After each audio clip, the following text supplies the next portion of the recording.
In a world woven together by fiber optics and Wi-Fi signals, our lives are more online than ever before. We connect, we share, we live, all through the glowing rectangle in our hands or on our desks. Our screens are windows to the world, portals to infinite connections. But what if someone's looking back? What if the digital threads we weave can become snares, pulling us into a reality far more terrifying than any glitch or virus? Tonight, we dive into the dark corners of the internet, where online connections bleed into terrifying offline realities, revealing the hidden dangers lurking just beyond your firewall. Our first story begins in the hyper-competitive world of online gaming, where rivalries can run deep. Alex, a skilled but often hot-headed player, had a particular nemesis, a player known only as Spectre. Their clashes were legendary, a constant back and forth of taunts and triumphs. But over time, Spectre's digital barbs began to take on a more personal, venomous edge, crossing the line from gaming banter to outright threats. It started with small things, veiled comments in general chat about Alex's real name, which he'd never shared online. Then, specific details about his city, his workplace. Alex dismissed them as lucky guesses, or perhaps Spectre was just good at digging. But the unease began to gnaw at him. One night, after a particularly brutal game where Alex had humiliated Spectre, he received a direct message. It wasn't a threat of "I'll find you, but I know where you live, Alex. I know what car you drive." Attached was a blurry, zoomed-in photo of Alex's own house, taken from a distance, and the make and model of his car. Doxing. His real-world address, phone number, and even his family's names were plastered across obscure online forums, all linked to his gaming profile. The fear was visceral. It wasn't just a game anymore. The online rivalry had spilled into his physical world. He started seeing strange cars parked down the street. Unfamiliar faces lingered a little too long when he walked his dog. He installed security cameras, lived in a constant state of paranoia. The climax came one chilling evening. Alex was home alone when the security system came, motion detected in his backyard. He checked the feed. There, illuminated by the night vision, was a figure, shrouded in a dark hoodie, standing perfectly still, looking directly at the camera, then raising a hand in a slow, deliberate wave. On the screen, a new notification flashed from his gaming platform. A message from Spectre. It simply read, "Good game, Alex.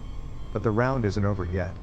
The figure in the yard turned and vanished into the darkness, leaving Alex alone with the horrifying knowledge that his online enemy wasn't just a username anymore. He was real, and he knew how to find him.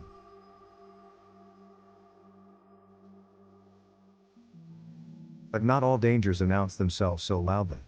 Sometimes, the threat isn't a direct confrontation, but a creeping, insidious invasion of privacy. Maya was a master of the curated life. Her online persona was pristine, perfectly filtered travel photos, aesthetically pleasing brunch shots, carefully worded updates about her successes.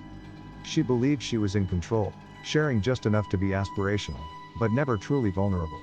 She prided herself on her digital security, her profiles locked down, her privacy settings maximized. Then, the messages started. Not spam, but direct, personalized comments from an anonymous account. They weren't threatening, but eerily specific. "That coffee shop you visited on Tuesday has the best almond croissants." Maya had posted a photo from that cafe, but hadn't mentioned its name. "Your new plant looks lovely in the corner of your bedroom." She'd posted a photo of her new fiddle leaf fig, and indeed, it was in her bedroom corner. These weren't details visible to a casual browser, they were observations that felt intrusive. Panic began to set in.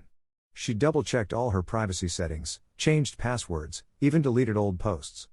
But the comments persisted, always just vague enough to avoid outright harassment, yet specific enough to reveal a chilling level of surveillance. "Hope your sister is feeling better after her cold." Maya had mentioned her sister being ill in a private message to a friend, never publicly. The chilling culmination came one sunny afternoon. Maya was walking home, preoccupied, when her phone buzzed. It was a new message from the anonymous account. "You look beautiful in that blue dress, Maya. Try to smile, you're almost home." Maya froze. She was, in fact, wearing a blue dress, and she was less than a block from her apartment. She frantically spun around, scanning the street, her heart pounding. There was no one obvious, just the usual city bustle. But the message felt like a whispered breath directly into her ear. She ran the rest of the way home, fumbling with her keys. As she slammed the door shut and leaned against it, trembling, her phone buzzed again. A final message, simple and terrifying: "Don't forget to lock your door." Maya had left her door unlocked that morning, a detail she hadn't shared with anyone. Her perfectly curated online life had become an open book, read cover to cover by an unseen, silent observer who was always watching. Sometimes, the quietest connections are the most terrifying. What if the digital world isn't just a space for human interaction, but a conduit for something else? Liam, a graphic designer, often received odd emails and files, but one particular message stood out.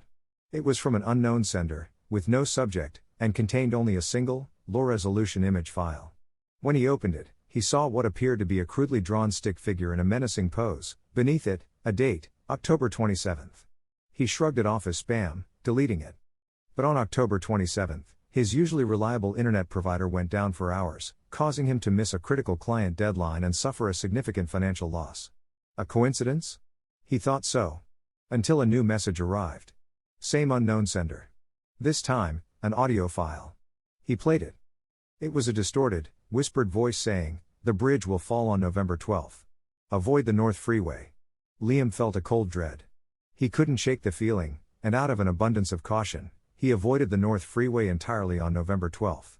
That afternoon, a section of the North Freeway overpass collapsed due to structural failure, causing a massive pileup. Liam's world began to unravel. The messages kept coming, cryptic warnings, unsettling prophecies, always accompanied by a strange, unsettling digital artifact, a pixelated image, a garbled sound file. They were never directly threatening, but always hinted at future misfortunes, or revealed past secrets he thought no one knew. Each message was a chilling premonition, a digital oracle foretelling disaster. He tried to trace the sender, but the messages always came from an untraceable, encrypted source. He started living in fear, every notification a source of terror. The entity behind these messages seemed to know his every move, his every thought. It wasn't just observing, it was influencing, nudging the scales of fate, perhaps even creating the misfortunes it foretold. The final message was the most disturbing. It was a short video clip. It showed Liam, sleeping soundly in his own bed, taken from an impossible angle, as if from the ceiling. A faint, glowing red symbol, identical to the stick figure from the very first image, slowly appeared on the wall above his head, pulsing faintly. The text on the screen simply read, "You are being watched. And your story ends soon." Liam never received another message. But he lives with the chilling certainty that the line between the digital and the truly malevolent has been erased, and somewhere, an unknown entity holds his fate in its unseen, digital hands.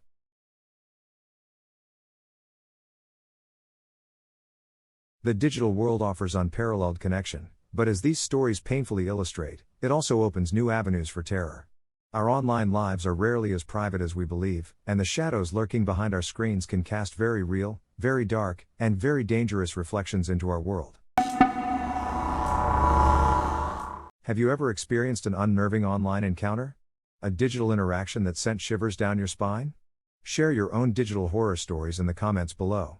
We're always listening and watching. If these tales kept you glued to your screen, hit that like button, subscribe for more true horror, and ring the notification bell so you don't miss our next descent into fear. Next, we recall fears from a time when we felt safest. When the monsters were supposedly just under the bed. Until then, browse safely. If you dare.